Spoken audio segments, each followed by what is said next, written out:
Om Sai Ram. This is Saisatcharitra Chapter 2. This chapter covers the objective of writing the work, the incapacity and boldness in the undertaking, the heated discussion, conferring the significant and prophetic title of Hemat Panth, and the necessity of a guru. The objective of writing the work. In the first chapter, I described Sai Baba's miracle of checking and destroying the epidemic of cholera by grinding wheat and throwing the flour on the outskirts of the village. I also heard about some more miracles of Sai Baba to my great delight, and this delight inspired me to write this poetic work. I also thought that the description of these grand miracles would be interesting and instructive to Baba's devotees and would destroy their sins. So I began to write about the sacred life and teachings of Sai Baba. The life of the saint is neither logical nor dialectical. It shows us the true and great path. Incapacity and boldness in undertaking the work. Hemat Panth initially believed that he was not fit to undertake this work. He said, "I do not know the life of my intimate friend, and nor do I even know my own mind. Then how can I write the life of a saint or describe the nature of incarnations, which even the Vedas were unable to do? One must be a saint himself before he could know other saints. Then how can I describe their glory? To write about the life of a saint is the most difficult of undertakings. One may as well measure the depth of the water of the 7 seas or enclose the sky with cloth. I knew that this was the most venturous of undertakings and that it might expose me to ridicule. I therefore invoked Sai Baba's grace. The most famous poet saint of Maharashtra, Sri Jnaneshwar Maharaj, has stated that the Lord loves those who write about the lives of saints. The saints also have a peculiar method of getting the service which the devotees long for successfully accomplished. The saints inspire the work, and the devotee becomes merely an indirect cause or instrument to achieve this end. For instance, in 1700 Shaka year, the poet Mahipati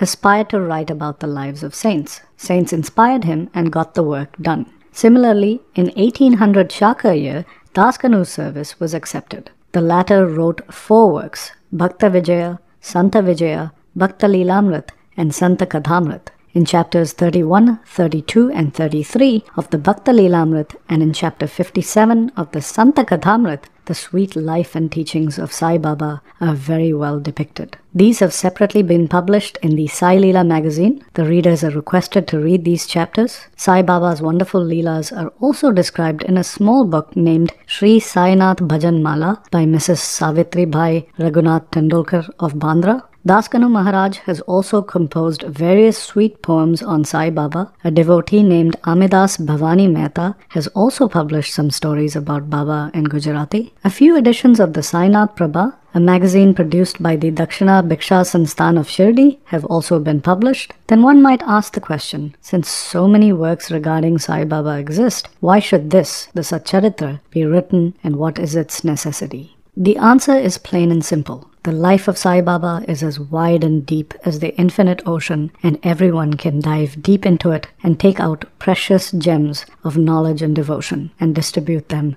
to the aspiring public. The stories, parables, and teachings of Sai Baba are indeed wonderful. They will give peace and happiness to people who are afflicted with sorrows and heavily loaded with the misery of this worldly existence, and will also bestow knowledge and wisdom, both in worldly and spiritual domains. If these teachings of Sai Baba, which are as interesting and instructive as Vedic lore, are listened to and meditated upon, the devotees will get what they long for: union with the Brahman, mastery in 8-fold yoga, bliss of meditation, etc. So I thought that I should compile these stories, and thus that would be my best service. This collection would be delightful to those simple souls whose eyes were not blessed with Sai Baba's darshana. So I set about collecting Sai Baba's teachings and expressions, the outcome of his boundless and natural self-realization. It was Sai Baba who inspired me in this matter. In fact, I surrendered my ego at his feet and thought that my path was clear and that he would make me quite happy here and in the next world. I could not myself ask Sai Baba to give me permission for this work, so I requested Mr. Madhavrao Deshpande, alias Shama, Baba's most intimate devotee,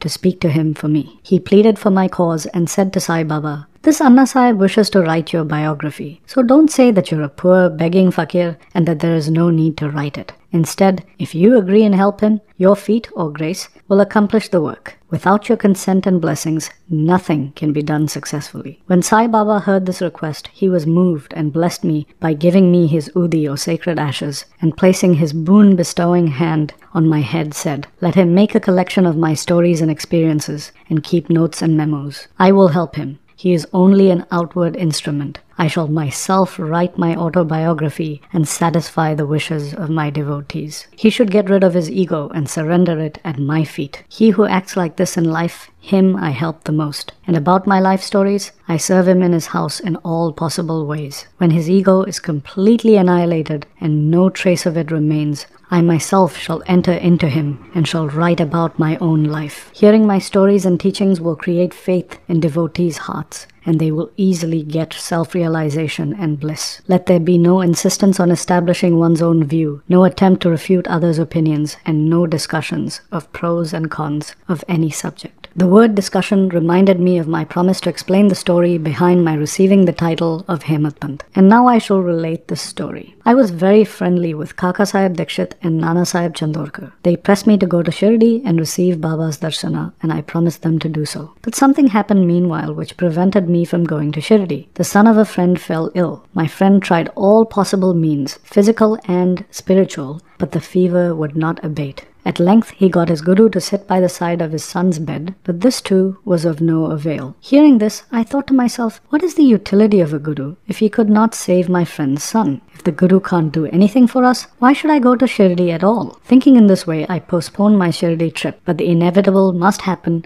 and it happened in my case as follows. Mr. Nana Sahib Chandorkar was going on tour to Bassein. From Thana he came to Dadar and was waiting for a train bound for Bassein. In the meanwhile, a Bandra local train arrived. He sat in it and came to Bandra, sent for me, and took me to task for putting off my Shirdi trip. Nana's argument in favor of my Shirdi trip was convincing and delightful, and so I decided to start for Shirdi the same night. I packed my luggage and started for Shirdi. I planned to go to Dadar and from there to catch the train for Manmad. And so I booked myself a ticket to Dadar and sat in the train. As the train was about to start, a Muslim man came hastily to my compartment and, seeing all my paraphernalia, asked me where I was going. I told him my plan. He then suggested that I should go straight to Bodhibandar and not get down at Dadar, for the Manmad mail did not stop at Dadar at all. If this little miracle had not happened, I would not have reached Shirdi the next day as desired, and many doubts would have assailed me. But that was not to be. As fortune favored me, I reached Shirdi the next day before 10 a.m. Kaka Dikshit was waiting there for me. This was in 1910 and there was only one place, Sateswada, for lodging pilgrim devotees. After alighting from the Tanga,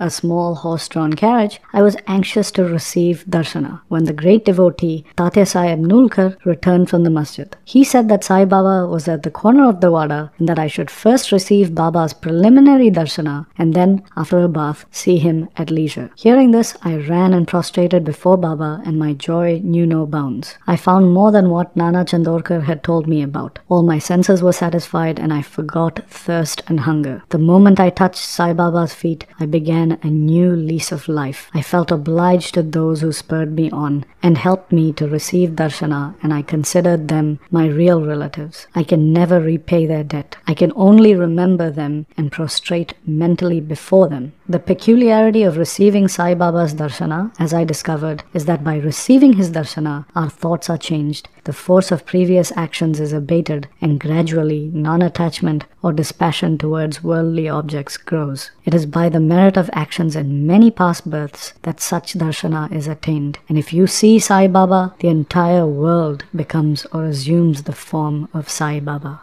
The heated discussion. The day I arrived in Shirdi, there was an argument between myself and Balasaheb Bhate regarding the necessity of a guru. I contended, why should we lose our freedom and submit to others? When we have to do our duty, why is a guru necessary? One must try his best and save himself. What can the guru do for a man who does nothing but sleeps indolently? And Mr. Bhate took up the other side and said, whatever is bound to happen must happen. Even great men have failed. Man proposes one way, but God disposes the other way. Brush aside your cleverness. Pride or egoism won't help you. This discussion, with all its pros and cons, went on for an hour or so, and as usual, we did not arrive at a decision. We had to stop the discussion ultimately as we were both exhausted. The net result of this was that I had lost my peace of mind and discovered that unless there is strong body consciousness and egoism, there will be no argument. In other words, it is egoism which breeds arguments.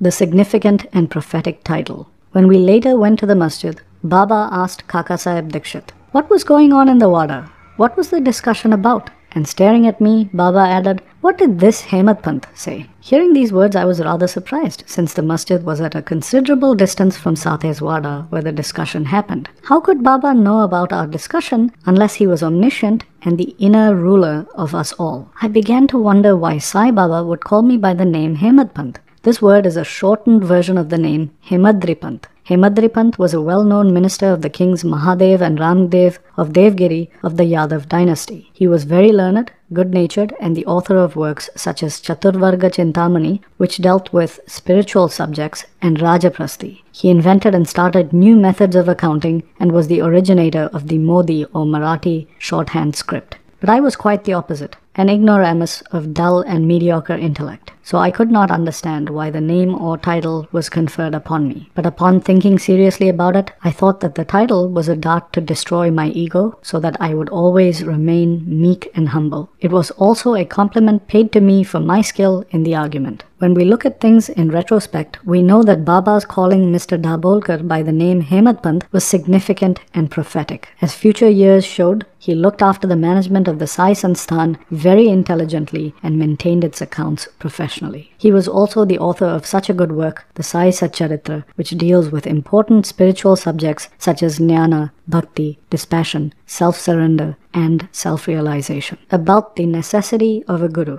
Hemad Pant has left no note or memo about what Baba said regarding this subject, but Kaka Sahib Dikshit has published his notes regarding this matter. The day after Hemad Pant's first meeting with Sai Baba, Kaka Sahib went to Baba and asked whether he should leave Shirdi. Baba said, yes. Then someone asked, Baba, where should he go? Baba replied, high up. Then the man asked, how is the way that leads there? Baba said, there are many ways leading there. There is one from here too, that is Shirdi. The way that begins here is difficult. There are tigers and wolves in the jungles on the way. Kaka Sahib then asked, but Baba, what if we take a guide with us? Baba answered, then there is no difficulty. The guide will take you straight to your destination, avoiding wolves, tigers and ditches on the way. If there is no guide, there is the danger of your being lost in the jungle or falling into ditches. Mr. Dabolkar was present on this occasion, and he thought that this was the answer Baba gave to the question about whether a guru was necessary. Thus, he took the hint that no discussion of the question whether man is free or bound is of any use in spiritual matters. On the contrary, real paramartha is possible only as a result of the teachings of the guru. This is illustrated by the examples of great avatars like Rama and Krishna, who had to submit themselves to their gurus, Vashishta and Sandipani, respectively, to attain self-realization. Therefore, the only virtues necessary for such progress are faith and patience. Bow to Sri Sai, peace be to all. And this brings us to the end of Saisatcharitra chapter 2.